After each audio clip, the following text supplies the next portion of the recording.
पिछले वीडियो में हम लोगों ने दो अलग अलग लैंड रेवेन्यू सिस्टम के संदर्भ में देखा था। एक था आपका महालवाड़ी व्यवस्था, ठीक है, और दूसरे में हमने रैयतवाड़ी व्यवस्था को समझा था। आज के इस वाले सेशन में हम लोग कवर अप करने वाले हैं अलग अलग जो टर्मिनोलॉजी यूज की गई ब्रिटिश शासनकाल के दौरान, उसके संदर्भ में, और एक एक चीज को यहाँ पर क्लियर करते हुए चलेंगे। सो आइए शुरू करते हैं आज के अपने सेशन को। पहला जो टर्म है वो है आपका गृह शुल्क। गृह शुल्क का मतलब क्या है?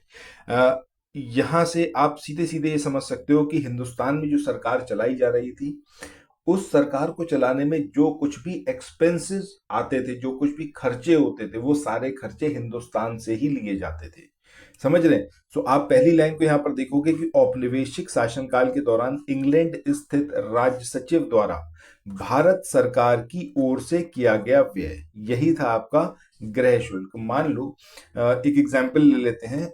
एग्जाम्पल भी क्या, ये फैक्ट ही है। 1870 1870 में भीषण अकाल पड़ा। जब भयंकर अकाल पड़ा उस टाइम पर भी भारत के राजस्व से ही एक बहुत बड़ी धनराशि जो है गृह शुल्क के रूप में ब्रिटिश अधिकारियों के वेतन और उनके जो कार्यालय थे उसको मेंटेन करने के लिए कहाँ भेजी गई? इंग्लैंड भेजी गई। समझ रहे हैं? या फिर लंदन भेजी गई। सो यहाँ पर जो रेवेन्यू था वो किसका था? इंडिया का। और उस रेवेन्यू से इंडिया पर ही सरकार चलाने को लेकर जितने खर्चे होने थे उन सबको जो है मैनेज किया जाता था। तो यहाँ पर कौन कौन से खर्चे मैनेज होते थे? इसमें भारतीय सार्वजनिक ऋण शामिल था। इंग्लैंड वालों ने, मतलब हम कहें तो अंग्रेजों ने यहाँ पर रेल लाइन बिछाई। रेल लाइन बिछाने के लिए उन्होंने यहाँ पर पैसा लगाया। उस पैसे पे सपोज 100 रुपए लगाए, 100 रुपए उनने बोले हमें टैक्स चाहिए कितना? 10 रुपए। अब जो पैसा लगाया वो तो चाहिए ही चाहिए, उसके अलावा उनको इसके ऊपर ब्याज भी चाहिए। तो इस तरीके से भी पैसा लिया जाता था। जो यहाँ पर सैनिक थे, उन सैनिकों के संदर्भ में सारा पैसा लिया जाता था, उन पे जो खर्च हो रहा है। जो दूसरी सामग्री होती थी उसकी लागत यहाँ से निकाली जाती थी भारत के रेवेन्यू से। भारत के कारण इंग्लैंड में दिए जाने वाले नागरिक और सैनिक शुल्क भी इसके अंतर्गत शामिल थे। इंग्लैंड में राज्य सचिव का जो जितना खर्चा आता था 1919 तक, वो भी सब कुछ इंडियन रेवेन्यू से ही दिया जाता था। भारत सरकार द्वारा यूरोपीय अफसरों को जो दिए जाने वाले भत्ते थे और जो पेंशन थी वो भी किससे दिया जाता था? जो भारतीय रेवेन्यू होता था उससे, राजस्व से। सो एक तरीके से कहें तो पैसा हमारा था और हमारे पैसे को ही वो लोग जो थे यहाँ पर सरकार चलाने के लिए पूरी तरीके से यूज करते थे। इसके अलावा भारत के बाहर हुए जो युद्ध थे उसमें लड़ने में अंग्रेजों द्वारा जो प्रयोग में लाई गई अलग अलग निधि थी, वो जो थी वो गृह शुल्क के अंदर नहीं आती थी। मतलब हिंदुस्तान के अंदर जो भी चीजें हो रही हैं उससे तो इस बात का मतलब था, लेकिन हिंदुस्तान के बाहर अगर कोई लड़ाई हो रही है सो वो गृह शुल्क का हिस्सा नहीं होती थी। ये इंपॉर्टेंट पॉइंट है, इसको याद रखना है। ठीक है? आप जो ये नोट्स देख रहे हो ये घटना चक्र के समराइज नोट्स हैं। आप चाहो तो आप सब्जेक्ट वाइज नोट्स भी ले सकते हो, और अगर आप चाहो तो आप डायरेक्टली हमारे फुल लेंथ कोर्स में एनरोल करवा सकते हो, जिसका फीस 1500 रुपीज है। कंप्लीट इन्फॉर्मेशन के लिए आप लोग इस नंबर का यूज कर सकते हैं। आप लोग व्हाट्सएप मैसेज करिए 9027281376 पर, और कंप्लीट इन्फॉर्मेशन आप ले सकते हो कि क्या कुछ आपको प्रोवाइड किया जाएगा। इसके बाद नेक्स्ट हम बात करते हैं इंपीरियल प्रेफरेंस की। इसका प्रयोग भारत में ब्रिटिश आयातों पर दी गई विशेष रियायतों के लिए किया जाता था। यानी कि इंग्लैंड से, लंदन से जो भी चीज हिंदुस्तान में आयात करी जा रही थी उस पर जो है, या फिर हम कहते हैं हिंदुस्तान में जो भी चीजें आ रही थी इंग्लैंड की तरफ से, उस पर विशेष रियायत दी जाती थी। ठीक है? वही था आपका इंपीरियल प्रेफरेंस। इसके तहत भारत में ब्रिटिश आयातों पर नाम मात्र का शुल्क या फिर लगभग बिल्कुल भी टैक्स नहीं लगाया जाता था, जबकि भारत के जो निर्यात होते थे उस पर ब्रिटेन में भारी शुल्क लगाया जाता था। ऑब्वियस सी बात है, एक एग्जाम्पल के रूप में समझ लेते हैं। एक कोई शर्ट है जो कि इंग्लैंड में 100 रुपए की बनी, ठीक है।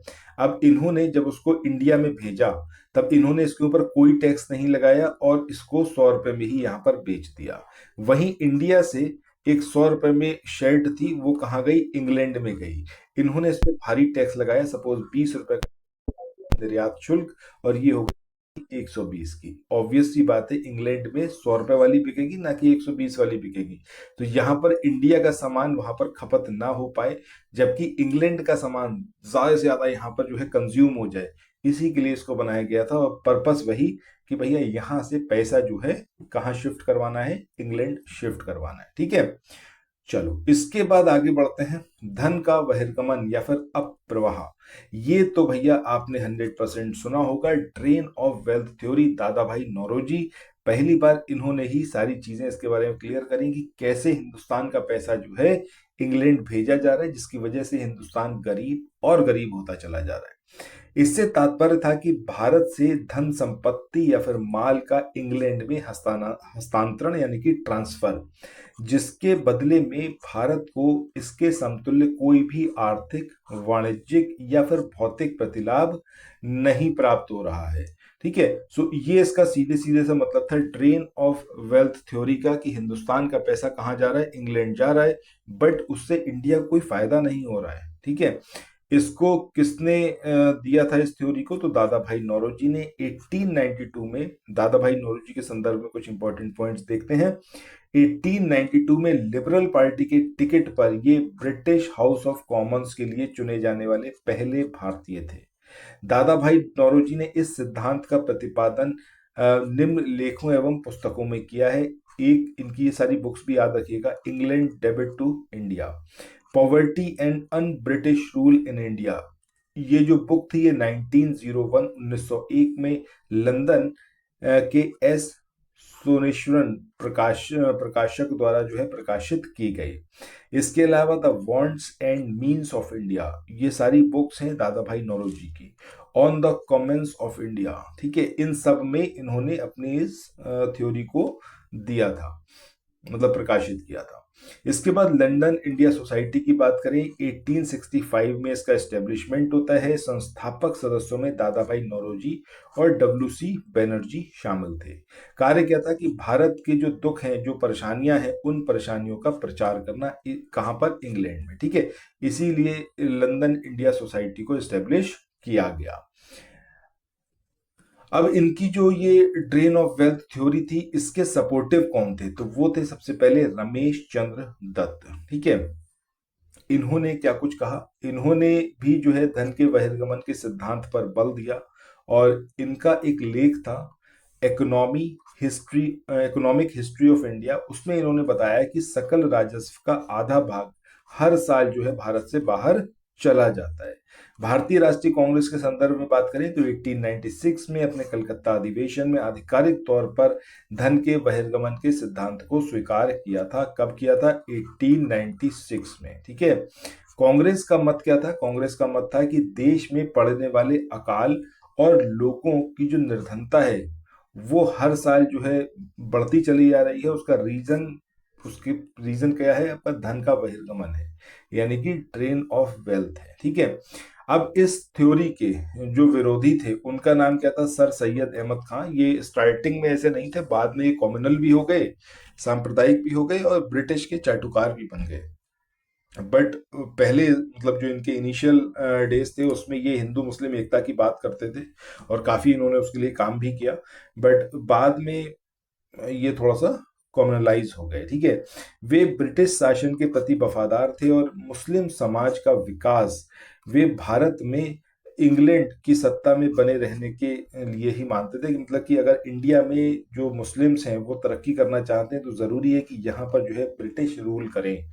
ठीक है, अगर कांग्रेस वाले रूल करेंगे तब जो मुस्लिम्स हैं वो कभी भी बढ़िया से नहीं अपना जीवन जी पाएंगे, उनका अपलिफ्टमेंट नहीं हो पाएगा। तो मुस्लिम समाज के लिए कुछ विशेष तौर पे सोचते थे, बट बाद में तो स्थितियां बहुत बदल गई। ठीक है, इसलिए वो दादा भाई नौरोजी के जो उपसारण सिद्धांत था या फिर ये जो ड्रेन ऑफ वेल्थ थ्योरी थी, इस पर ये विश्वास नहीं करते थे। सो आज के सेशन में यहीं तक करते हैं। इसमें हमने सारी चीजें कवर अप कर ली हैं, कुछ भी ऐसा नहीं है जो छूट गया हो। और जैसा मैंने आपको बताया, घटना चक्र के ये सारे नोट्स हैं। इन नोट्स को लेने के लिए आप लोग सिंपली इस नंबर पर व्हाट्सएप मैसेज कर सकते हैं 9027281376। तो थैंक्स फॉर वॉचिंग, मिलते हैं नेक्स्ट वीडियो में, बाय बाय।